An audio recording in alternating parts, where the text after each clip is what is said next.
of course,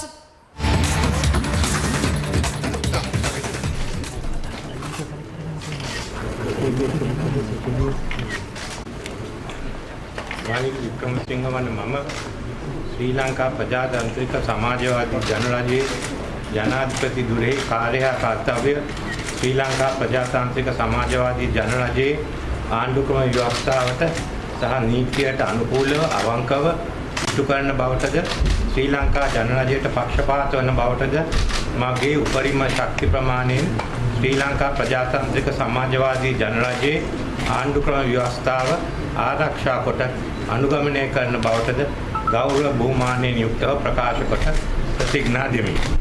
Ranil Wickremesinghe වන මම ශ්‍රී ලංකා ප්‍රජාතාන්ත්‍රික සමාජවාදී ජනරජයේ ආණ්ඩුක්‍රම ව්‍යවස්ථාව ආරක්ෂා කොට අනුගමනය කරන බවටද ශ්‍රී ලංකාවේ දේශය තුල වෙනම රජයක් පිහිටවීමට කෙලින් හෝ අන්‍යාකාරකෙන් ශ්‍රී ලංකාව තුලදී හෝ ඉන් පිටදී ආධාර දීම, අනුබල දීම, අනුග්‍රහය දැක්වීම, මුදල් යෙදවීම, ධෛර්ය දීම හෝ දේශනා කිරීම නොකරන බවටද ගෞරව බහුමානයෙන් යුක්තව ප්‍රකාශ කොට ප්‍රතිඥා දෙමි.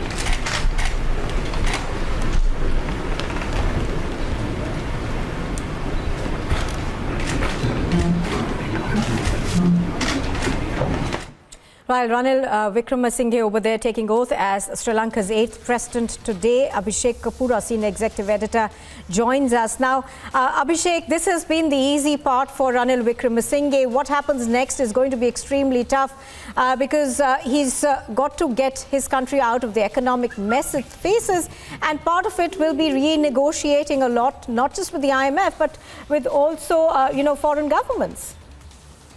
Oh, you are absolutely right, Nupur. This is the easy part. He has won a parliament election, essentially indirect election, given the fact that the MPs voted and he had the backing of the Rajapaksa party, which has majority in parliament. So obviously, he got 132 votes against the 113 needed. But he will have to now bring in all the experience to his command, at his command, to work. Sixth-time Prime Minister, becoming President, taking oath of office 7th time. And Ranil, of course, is someone who knows the systems in Sri Lanka inside out. He knows how to work them.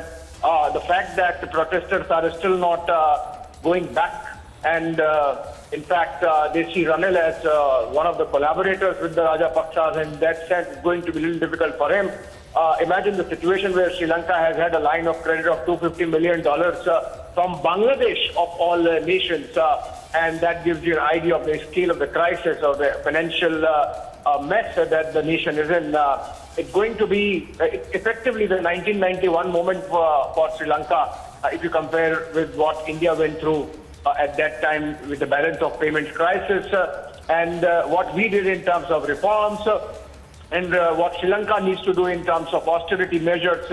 Everything has to really come together. And it's not just about Ranil. In fact, as he hinted, that last 48 hours are behind us. Those were divisive because obviously someone had to win the election. But now everyone has to come together. And in fact, in a good sign, most of the leaders in Sri Lanka are now speaking at least in one voice. So hopefully there will be support for Ranil for whatever actions he takes, and he really has to hit the ground running in terms of first up negotiating with the IMF for a deal, a bailout, and then subsequently with whichever friendly governments, including India, of course, are willing to help Sri Lanka's cause.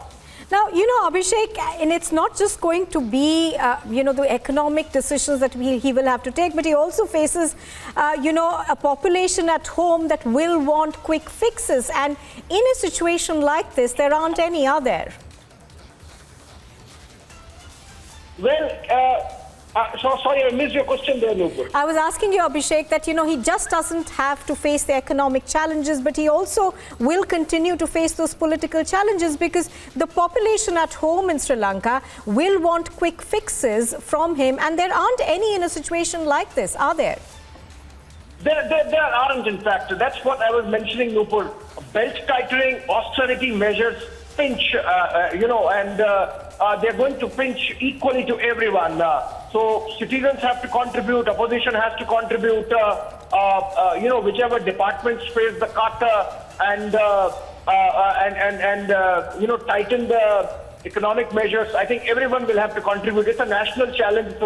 It's a challenge to the Sri Lankan nation as a whole. So obviously it's not just Ranil's job. Ranil, of course, as I said, being Prime Minister 6 times, understands the systems, how the government works, how to negotiate, and he has some standing with world leaders, so he can really use that charm offensive, whatever. It is about him representing a nation in crisis, but at the end of it, everyone really has to come together. So there are not going to be any shortcuts.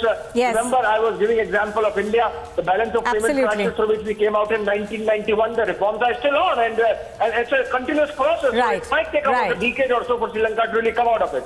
Absolutely. Abhishek Kapoor, thank you for joining us on that, and we're heading